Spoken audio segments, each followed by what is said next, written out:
Ay, magandang araw po sa inyong lahat for our first reading of the day. Tingnan naman po natin kung ano po ang makikita natin sa first reading of the day today, no? Malalaman po natin yan sa ating makukuhang baraha ngayong araw na ito. Okay. So, pasensyahan nyo lang po, no? Pag may live reading tayo, talaga pong mai-istorbo yung reading natin dahil talagang live po yun. Kumakausap po tayo ng tao, nag-hi tayo habang po tayo ay nagre-reading, no? Kaya expect nyo po pag nagre-reading tayo ng live ay may extra po yung pagkausap sa tao as if kayo ay nagpapa-private reading na nakakausap nyo po ako. Kaya hindi po talaga yan focus lang sa pagre-reading, no? Kasi talagang mai-istorbo po yung reading natin dahil live po siya, no? Kakausap po tayo ng tao. Pasensya na po, no? Okay. Kamusta po kayo? Lagi pong naiiwanan yung ating second reading of the day, no? Yung ating first, third, and fourth is okay. Lagi pong naiiwanan yung ating second reading of the day. Ang ganda-ganda pa naman po ng ating mensahe. Sayang po, hindi nyo napanood, no? Pakihanap po yan, yung second reading of the day na yan. Okay? Yan. Kuha na po tayo ng 10.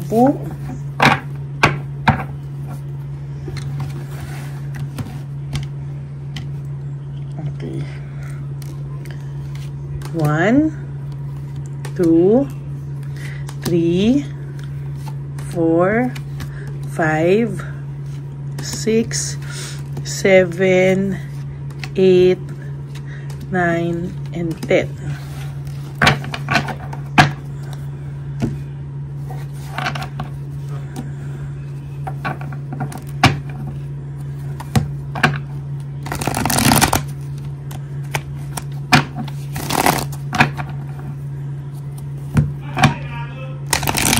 Yan, pasensya na po kayo't nanonood sa labas ng basketball yung aking brother-in-law. Kaya napapasigaw po. By the way, no, pagdasal po natin lahat ng mga biktima ng plane crash, ano, nakakatakot po na talagang sasakay ka lang, uuwi ka sa pamilya mo at nakakatakot na nangyari yung malagim na aksidente na yan, ano. Kaya pagdasal po natin yung mga biktima ng plane crash na yan. Pili na po tayo ng 10. 1, 2, 3, 4, 5, 6, 7, 8, 9, and 10.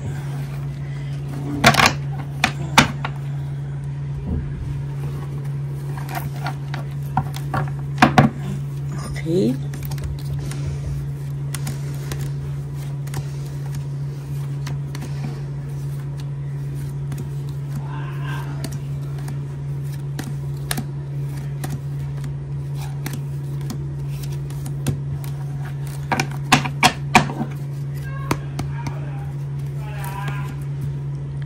Deception, tactics, strategy, and insecurity. There's deception, insecurity, tactics, and strategy.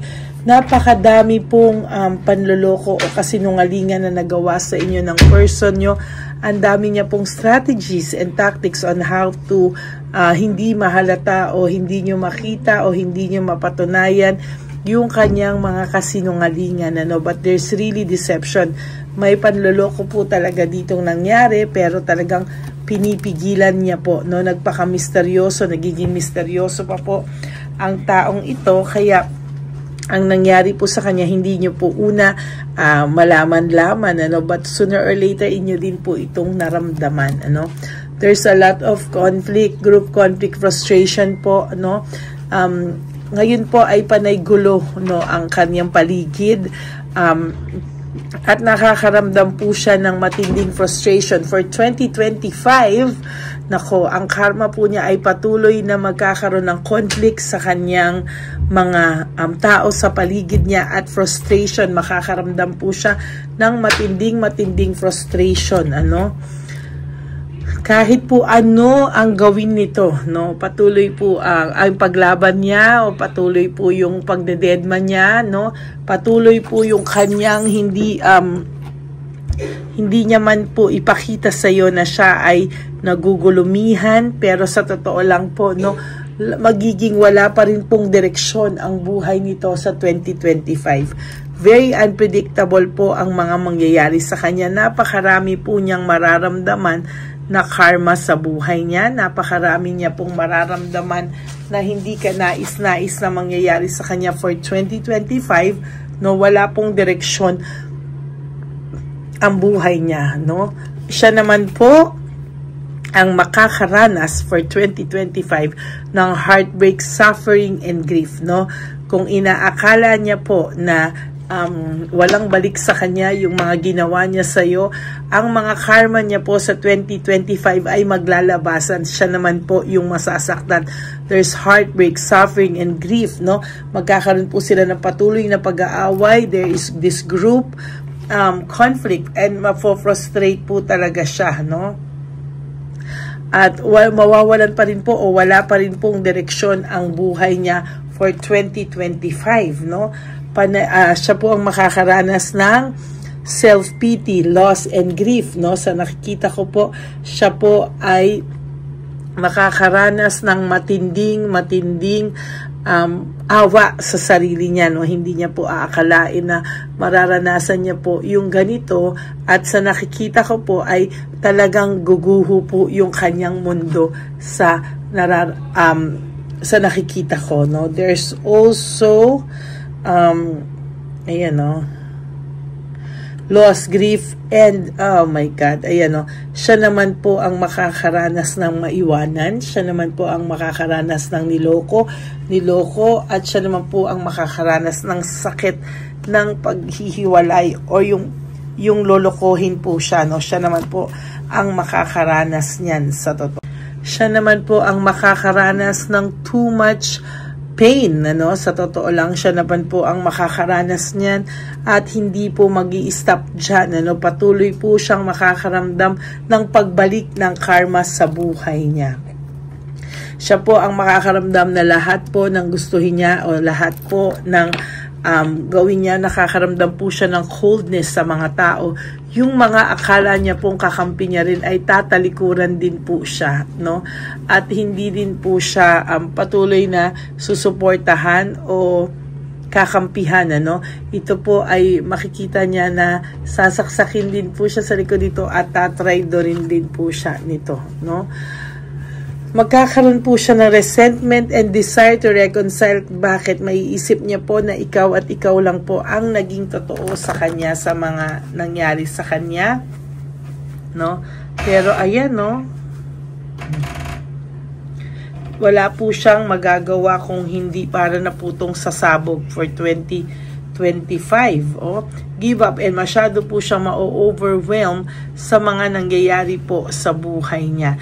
Hindi po siya matatahimik at lahat po ng binigay niyang sakit sa iyo ay babalik for 2025. Makakaranas po siya ng fear, sadness, and loneliness. Yan ang sinasabi ko, no? Lahat po ng pinaranas niya sa iyo ay mararanasan din po niya, no? Unti-unti po ay talagang bubulagta po sa harap niya lahat ng mga ginawa niya sa iyo, at siya naman po ang patuloy na makakaramdam ng fear, sadness, and loneliness, no?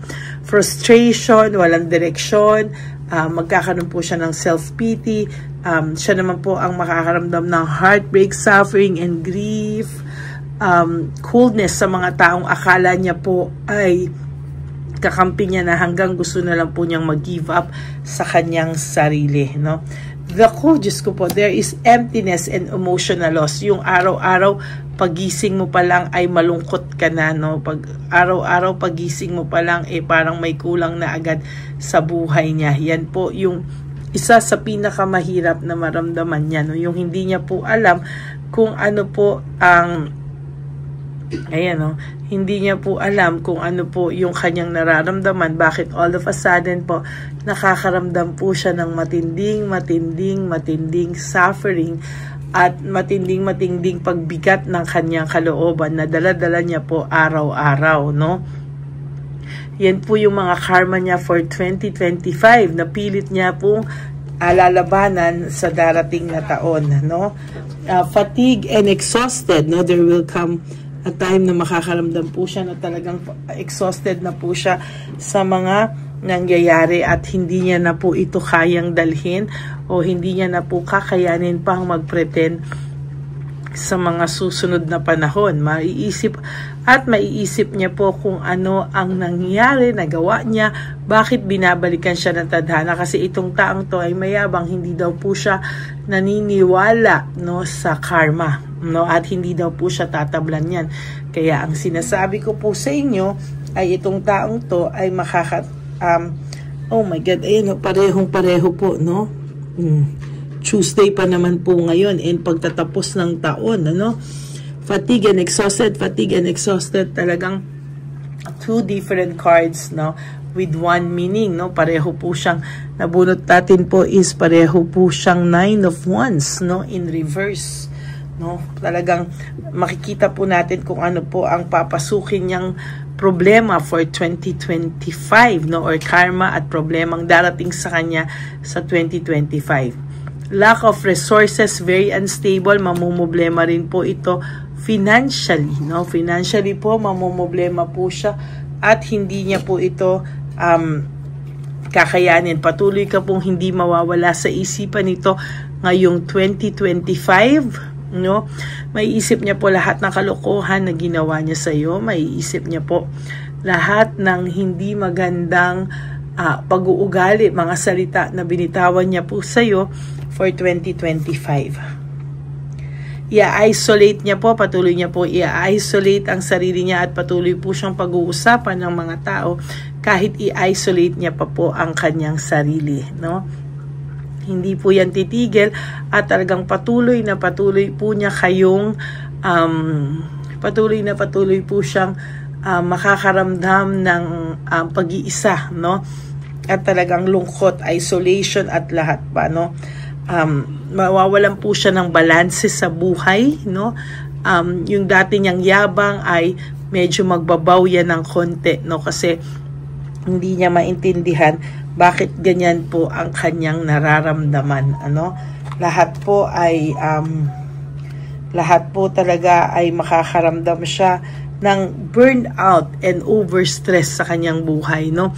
Ang dami-dami niya pong magiging karma at hindi magandang pagbalik sa kanya sa lahat ng ginawa niya sa'yo, intentional man yan o hindi, unintentional or intentional, still babalik po sa kanya yan for 2025. So ayan po ang inyong first reading of the day. Ano ang mga karma niya na darating sa kanya ngayong 2025? Napakadami po, no? Burnout and overstress, fear, sadness, and loneliness. Andyan po yung siya makakaranas ng emptiness, emotional loss, na halos mag-give up na po siya, frustration, fatigue, exhausted, and coldness, no? Sa lahat. At ang pinaka po ay hindi ka mawawala sa isipan nitong taong to, no? Maiisip niya lahat ng mga masasakit na salitang binitawan niya sa iyo at lahat po ay darating sa kanya, no? Napakasakla po ng mangyayari sa kanya. So that's it. Ayan po yung mararamdaman niyang karma o darating sa kanyang karma for 2025. Okay? For those of you na naka-resonate, kindly give me a like and comment down below para naman po mabasa ko po ang inyong mga saloobin, no? And for those of you who would like to have a private reading with me, you can message me po at Ladyly Elena, that's Ladyly Elena, nasa dulo po yan na ating video. Diyan nyo lang po ako makokontak. That's my only official and legit FB account. Ayan, maraming salamat po sa inyong lahat. And Nilabas ko din po dyan yung fake account ng Lady Elena. Paki-report na lang po yan bago po yung aking official and legit FB and Messenger account. Nilabas ko po yung fake account ng Lady Elena, kung saan pwede nyo po i-report yan dahil nang hahack po yan ng mga details ng ating mga subscribers, no? Pag message nyo po yung fake account o may sinesend po silang link na kung gusto nyo daw ako kunwaring makita, isesend po yan. Wag nyo pong ikiklik yan dahil po mahahack po ang laman ng buong telepono nyo. Okay? Mag-ingat po kayo sa ganyan para hindi po kayo maisahan. Okay? Maraming salamat po sa inyong lahat.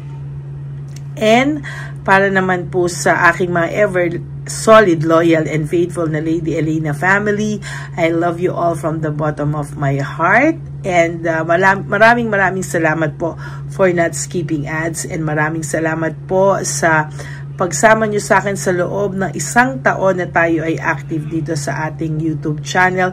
Asahan nyo po na kahit nasang lupalop ako ng daigdig, ano man ang ginagawa ko, ako po ay magbibigay sa inyo ng reading of the day. Wala po tayong iwanan for 2025.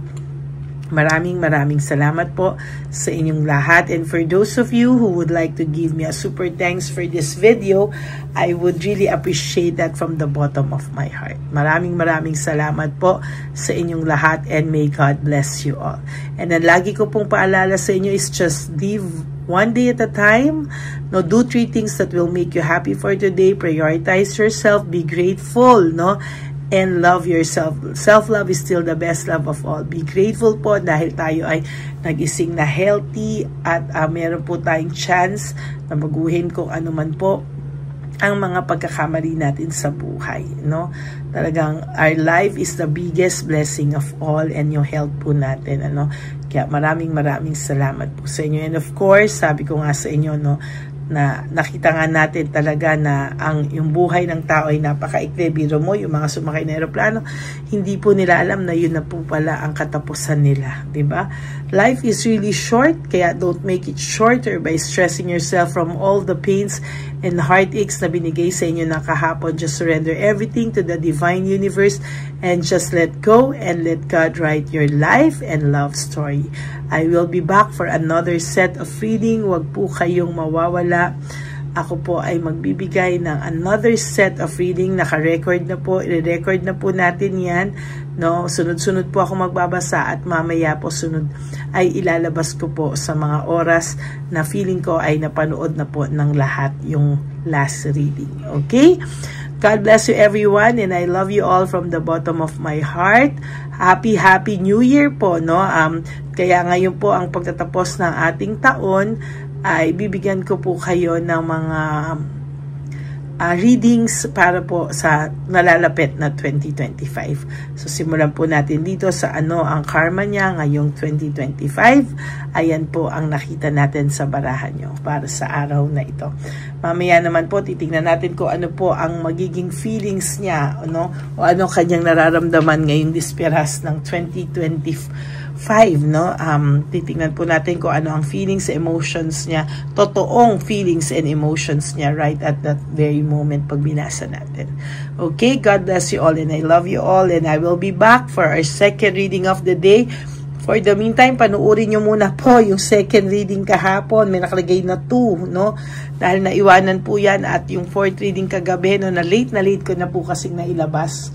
Alas 12 na yata ng gabi.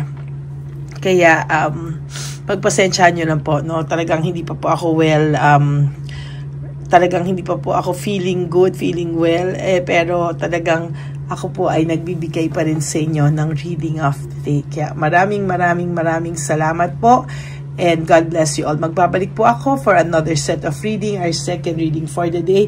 Pero sana po, sabi ko nga, bago kayo tumalon sa second reading of the day, ay napanood yun na yung second and fourth reading kagabi, at yung first reading na to bago po kayo tumalon sa second reading of the day. Okay, God bless you all, and I love you all. Bye! Magandang gabi po ulit sa inyong lahat. Ako po ay muling nagpapaalala sa inyo na mayroon pong lumalabas sa FB at Messenger account na fake account po no, nang hihingi po ng $25 through PayPal at hindi po yan totoo. Huwag po kayong maniwala dyan. At pag sinabi mo po na gusto ko pong marinig ang boses nyo, or makita kayo, ang sasabihin po ay magbibigay kami ng link, buksan mo yan, at pagkatapos ay makikita mo ako. Huwag po kayong maniniwala dahil yan po ay hindi totoo. Yan po ay isang malaking scam na pag binuksan nyo po ay mahahack po lahat-lahat sa inyo. Mahahack po ang inyong mga personal details. Lahat ay mahahak. Ako po ay nalulungkot na ito po ay nangyari, ngunit sa talagang may mga tao pong masasama at may mga tao po talagang hindi makatiis na hindi gumawa ng masama sa ibang tao. Pero maging aware po sana kayo, tulungan niyo po ako, i-report po natin yung fake na yan at sa FB para siya po ay mawala na. At wala na po siyang mabiktima pa, no? Nandyan po lahat ng details at maraming salamat po sa inyong lahat. Maraming salamat po sa inyong lahat at mag-iingat po kayo.